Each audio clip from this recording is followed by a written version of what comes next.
Hey, this is Zulem Urbina, and tune into the relay for the latest news in boxing all around the world. Thank you for supporting myself and other female boxers. We truly appreciate it. Welcome to the motherfucking relay. We're covering today's top boxing news. Ow! Okay, we'll start with this. What is the Nina Hughes versus Katie Healy WBA bantamweight title fight? What will be the first defense of the WBA title for newly crowned champion Nina Hughes, who was supposed to be defending it against Shannon Courtenay, but Shannon's got some issues, and we've talked about that already. Yeah. What should we expect to see in this fight? Nina Hughes, the more petite, pint-sized bantamweight, versus Katie Healy, the more statuesque, unbeaten up-and-comer. She's got height, she's got length. She's got size on Nina Hughes. Nina, the champion, the defending champion, versus Katie, the challenger, who sports a professional record of 6 wins with no losses, no draws, no recorded knockouts. To Nina Hughes' 5 wins, no losses, and no draws. 2 knockouts, 40 years old. 15 years older than Katie Healy and some inches smaller. One of 4 reigning champions in the women's bantamweight division. There is Ebony Bridges of Australia holding the IBF, Yuli Hangaluna of Mexico holding the WBC, Dina Thorsland of Denmark holding the WBO, and of course, Nina Hughes of the United Kingdom holding the WBA. This is a division that sorely needs unification matches, consolidation. Perhaps we'll get it after this fight, after this title defense. Nina Hughes is first against unbeaten Katie Healy. Katie, a kickboxer who crossed over into boxing and a well-educated woman overall. I think she's got a business degree, but she likes to fight. She likes to scrap. She's with Chef. Fuck yeah. In what is a battle of the unbeatens, an unbeaten champion versus an unbeaten challenger. I want to say that Nina Hughes' quality of competition is somewhat better than Katie Healy's, in spite of both fighters not having that many fights. Nina's fought better fighters than Katie has. Many of the girls you find on Katie's resume are journey women with upside-down records and losses in the double digits, and there's nothing wrong with that in a fighter's first couple of fights. That's generally what you see in the sport. You see a lot of developmental fights and learning fights in a fighter's first couple of fights. That's what you see in Katie Healy's fights, her matchmaking, whereas Nina's is a little bit more ambitious, and perhaps that's because Nina's 40 years old. She has to move fast. She has to be ambitious. She doesn't have all the time in the world. Shoulda get off the pot. In her last 4 fights, she's taken on 2 unbeaten fighters and beaten them both. One was a champion. Then unbeaten Jamie Mitchell, who went into that Nina Hughes fight with a professional record of 8 wins, no losses with 2 draws. Right off that big win over Shannon Courtenay, Nina upset the apple cart for Jamie Mitchell. Will she upset the apple cart for Katie?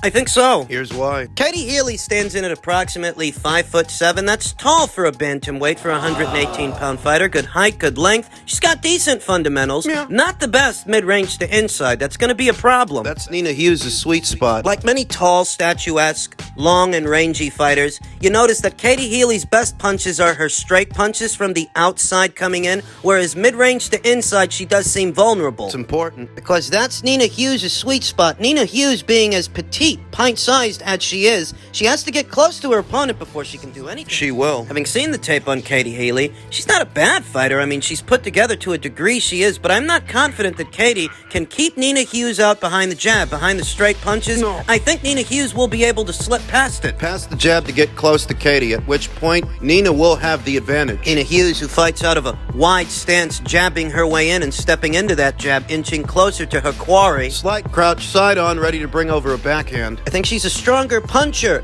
than Katie Healy. I think that, and I think mid-range to inside, she's a lot more effective than Katie. Katie gets flustered at that range. She's not accurate. It's those long levers. For a fighter, tall fighter with long arms, it's a bit difficult to get punches in that close to the opponent. That range it is. It's something that Katie Healy needs working on. I want to say that Katie, she's not the most athletic fighter. She's a lot taller than Nina Hughes. She'll have that advantage, but I'm not confident that Katie can fight on the balls of her feet to keep her out, keep her at arm's length. Moreover, I feel like Nina Hughes fights with intent. More intent than, say, Katie Healy, who's greener to the eye. Nina Hughes' identity as a fighter. She's got a better idea of who she is and what she wants in that ring. I didn't like her chances against Shannon Courtenay. Shannon being taller than Nina and more mobile, very good, whilst fighting on the fly. I didn't think Nina would be able to keep up and keep on Shannon Courtenay, but opposite the ring, Katie Healy, who's greener than Shannon Courtenay and greener than Nina. I like Nina's chances. Nina, who presents a very small target for Katie Healy, who's not yet put together. Smaller fighter with a lower center of gravity, inching forward past the straight shots. Once she's in, it'll be that much easier for Nina to string punches together. Yeah. I don't know that Nina Hughes can stop Katie Healy, but I do feel that Nina's got the heavier hands of the two. Speed looks about the same. Power doesn't, and because Katie Healy's a taller, longer fighter with a longer torso, I expect that Nina will target that midsection,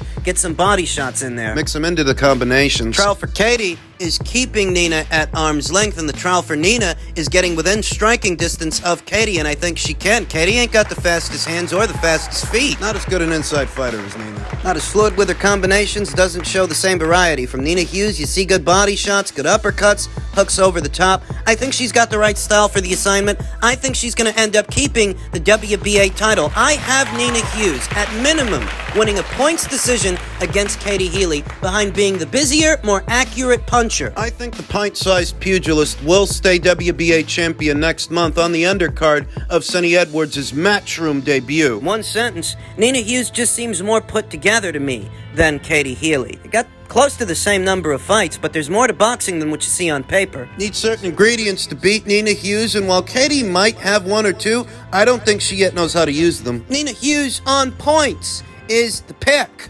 In men's super lightweight news, according to Eddie Hearn, Liam Pardo has withdrawn from his WBC title fight with Regis Prograis, what was supposed to be Regis Prograis' Matchroom debut, and now they're talking about putting Regis in there with Arnold Barboza. Arnold Barboza, who fights on the top-ranked side of things. We know that Rick Mirrigan, his manager, he was hoping that Regis would sign to Top Rank. Now, he gets the chance to put his money where his mouth is. Do you remember what he said? He accused Regis Prograis of ducking all the top talent in the men's super lightweight division on the premise that he didn't sign to Top Rank. Now, I didn't agree with that contention. Better still, this is his chance to put his money where his mouth is. Who's ducking who? Will Arnold cross over to Matchroom for that fight now that it has become available? It's not like he has a bunch of options. He don't. Not when you think about it. Arnold Barboza spent over a year calling out Teofimo Lopez, who fights on the same side of the street as him, but Teofimo, he didn't want to give him the time of day. There's no guarantee that he'll get the winner of Teofimo Lopez versus Tosh Taylor, because we don't know if Tosh Taylor wins. Teofimo doesn't want to give Arnold the time of day, and Josh Taylor, if he wins, we don't know if he's going to move up. He might.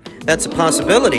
Another possibility, at least according to Bob Arum, is that should Devin Haney win this weekend and decide to move up in weight afterwards, he may offer him the winner of that fight, the winner of Lopez versus Taylor. So where does that leave Arnold Barboza? Leaves him potentially without a dance partner, without a high-profile fight, and I'm pretty sure that he wants one, at least he wants one. I don't know about Rick. I don't know how Rick's going to feel about sending Arnold over to the Matchroom and DAZN side of things when Arnold fights on Top Rank. We'll see. Though he is under pressure to put his money where his mouth is because, as stated, he accused Regis Prograis of swerving all the top talent at 140 pounds on the premise that he signed to Matchroom instead of Top Rank. Well, here you have an opportunity to get one of your top-ranked fighters, get Arnold a fight with Regis. You in a what? Arnold Barboza ranks in at number 4 in the WBC's ranked standings. If for some reason he don't take this fight, Sergey Lipinets is ranked right behind him. Last I checked, Sergey Lipinets fights on the PBC side of things. Can't count on him to take this fight, though it would be a decent fight if he did. Ranked right behind Sergey is Jack Catterall, who's spoken for. He's got a fight coming up. At number 7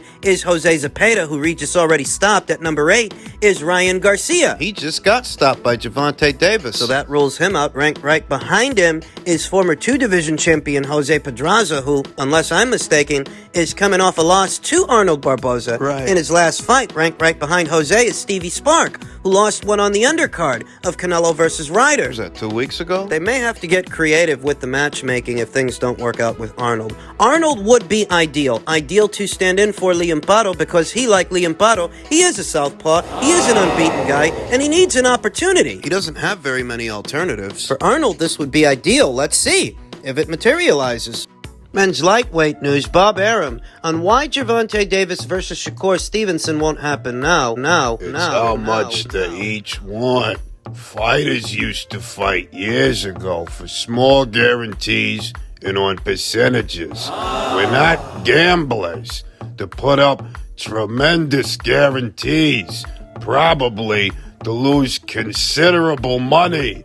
Why do it? That would be a more stable deal structure for today's day and age where piracy is out of control, often cutting into the buy rate and the overall profits of a box office fight. Nominal guarantees, lower guarantees. We talked about this. That if Javonte Davis really were the cash cow that he's made out to be, you wouldn't have to worry about the risks. You wouldn't have to worry about the money. But because he isn't, and because Shakur Stevenson don't have Ryan Garcia's following, Davis versus Stevenson don't do 1.2 or 1.4 million buys. though you would need it to in order to cover the operational costs and the fighters' guarantees, what they would want for that fight. You see, the problem is, these days, fighters are guaranteed a lot of cash, at least some. Fighters like Shakur Stevenson. He got something like $3 million for the Robson Conceição fight. So you tell yourself, if the guy got $3 million for Robson Conceição, what should he get for Javonte Davis, who's a much bigger name? That if he's already making that kind of money, doesn't it stand to reason that he make more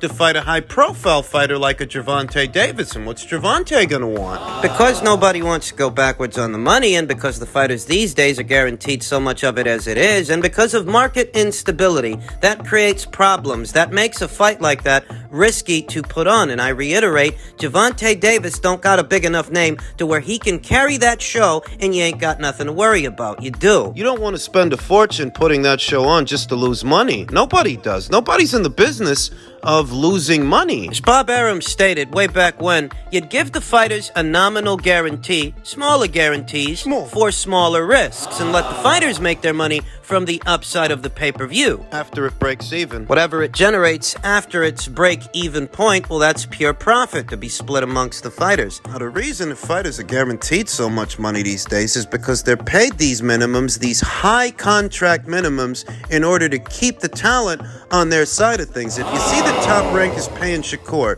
$3 million a fight at just anything in that neighborhood, It's to ensure that he doesn't end up going somewhere else. Though that kind of exclusivity, as you can see, it's expensive. can be. So then you've got a guy who's used to being paid a certain way, and obviously if he's going to fight in a more high-profile fight, he's going to want more money. You can't even blame him. The more money equals more risks, more liability. The more it costs you to put a show on, the more you're risking. Risking losing that money. Now, I never thought that Shakur Stevenson versus Javonte Davis were next, or Javonte versus the winner of this weekend's fight. For that reason, Javonte Davis is not so big a name that he can carry a show like that, pay the fighters the way they want to get paid. People are confused by this. You know, Javonte doing a fight with Ryan Garcia, that's not Javonte Davis paying Ryan Garcia. Ryan is actually adding value to the show. Look at Javonte's numbers with other fighters and look at his numbers with Ryan. It's not saying that a Shakur wouldn't add value to a show, or a Devin Haney, or a Lomachenko, but would it be enough value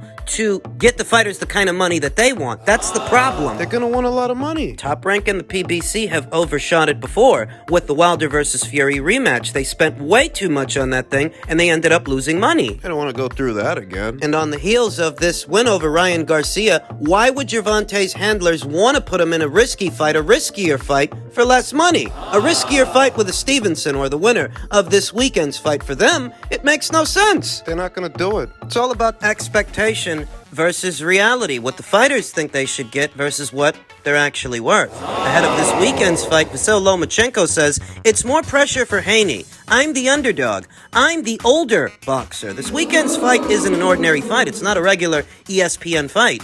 It's a pay-per-view. And what that brings in will be of particular significance moving forward, irrespective of who wins. How many pay-per-view buys will it do? 200,000? 300,000? What? Because depending on what it does, that'll tell you what you should do, what you should spend moving forward. Based on what it does. Unperturbed by the betting world going against him, Lomachenko is actually relieved that he's flying under the radar. As the 35-year-old notices the dust on his birth certificate continue to pile up, he acknowledges that due to both his age and overall record, Haney will have to deal with the cumbersome burden being placed on his shoulders. He's the betting favorite. He is. It's more pressure for Haney, not me, said Lomachenko to Top Rank recently. I already lost. I'm the underdog. I'm the old boxer. Now, Devin Haney has been making very good money for a while now. He made good money at Matchroom. He's still making good money here today at Top Rank. This is the final fight of his existing top-ranked deal. After this, he's a free agent. Now, earlier this week, Bob Arum mentioned offering Devin Haney the winner of Taylor versus Lopez. If the winner ends up being Teofimo Lopez, a fight between him and Devin,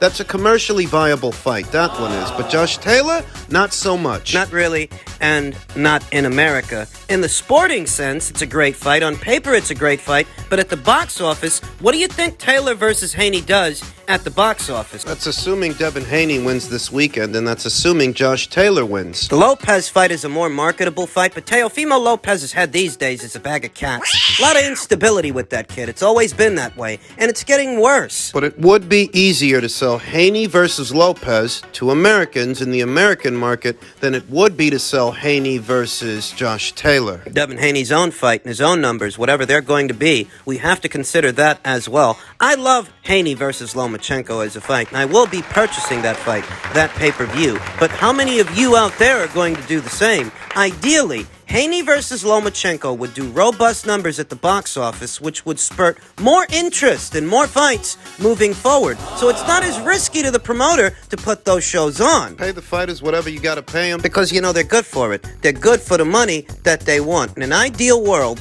this weekend's fight would do robust numbers at the box office, which would make even more fights possible moving forward. But therein lies the dilemma. It's too easy to steal a fight these days. Piracy is at an all-time high. Tack on an oversaturated market, oversaturated with pay-per-views. There have already been 4 or 5 this year, and we're just 5 months into it. Davis versus Hector Garcia, Davis versus Ryan Garcia, David Benavidez versus Caleb Plant, Canelo Alvarez versus John Ryder. This weekend's fight, that's another one. 5 months into the year of 2023, there have already been 4 to 5 pay-per-views. Of the aforementioned 4 or 5 pay-per-views, only two of those fights really should have been box office fights. Davis versus Ryan Garcia and Canelo versus Ryder. It being that Canelo Alvarez's name is established. He's box office. Those other 3 fights shouldn't have been on pay-per-view. That much saturation in the marketplace creates instability and amplifies it. The more pay-per-views you put on, the more the pirates create pirate streams. The more piracy you start to see. If all the good fights involving the good fighters and big names are happening behind a paywall, that leaves the consumer with more reasons to poke holes in that wall. Have a peek. Because it's too expensive for them to pay for all of that stuff. Your average boxing fan ain't gonna buy every single pay-per-view. Comes out to roughly $400 for just 4 or 5 fights. Just about. We're not halfway through the year yet. It's not even June. This economy? See what the problem is. Ideally, many of these fights ending up pay-per-views would be happening as part of a network's regular schedule, thereby making them more accessible to the common man. And more of the common men, right? They watch those fights, those metrics. They show up in the metrics, the ratings are good, thereby coaxing the network to spend more money on boxing based on what the ratings are. In an ideal world, but things are hardly ideal in this one, especially in the world of boxing. There's a lot of instability to go around.